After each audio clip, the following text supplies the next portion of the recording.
নমস্কার প্রিয় দর্শক, আপনারা দেখছেন মিউজিক ইলেকট্রনিক্স টিপস। আপনাদের বলি, যদি কখনো এমনি চার্জার আপনার খারাপ হয়ে থাকে তো খারাপ করলে খুলবেন কেমন করে?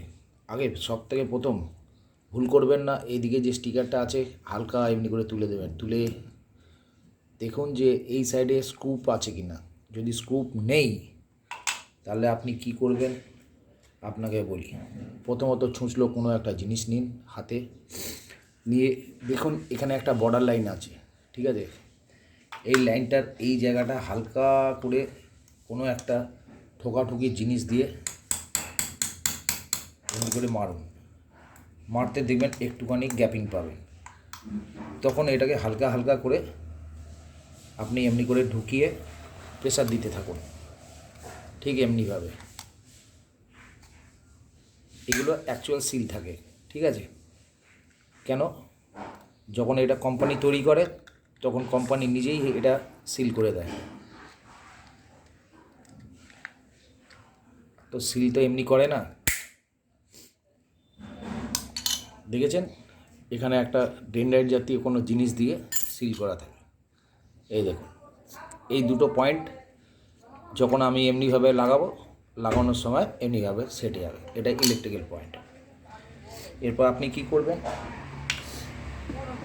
একটা সন্না নেবেন, সন্না নিয়ে আস্তে আস্তে করে এটাকে এমনি করে টানুন, বেরিয়ে গেল। এই জায়গাটা আপনি এই যে পয়েন্টগুলো দেখছেন এখানে আপনি ডিসি ভোল্টেজ পাবেন। তো আপনি কি করবেন,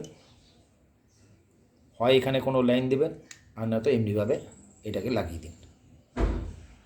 এবার মেন থিং হচ্ছে আপনি যখন কারেন্টে দেবেন, কারেন্টে দেওয়ার সময় তখনই হচ্ছে আপনার মেন কাজ। আপনি ভুল জায়গায় কোথাও যদি হাত দিয়ে দিয়েছেন তাহলে গেল।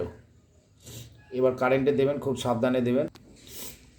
যখন এটা কারেন্টে প্রেস করবেন দেখুন এখানে অন লাইন আছে, আপনি লাইনটাকে অবশ্যই অফ করুন। অফ করে এবার এটাকে খুব সাবধানে এটাকে আপনি এর ভেতরে প্রেস করবেন।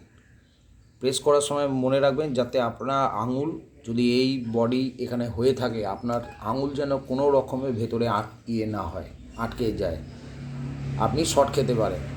সুতরাং খুব সাবধানে এটা হালকা করে দিয়ে এবার আপনি সুইচটা দেবেন, দিয়ে আপনি চেক করুন। না হলে আপনি কিন্তু শর্ট খেতে পারেন যদি এটা শর্ট হয়ে থাকে ভেতর থেকে।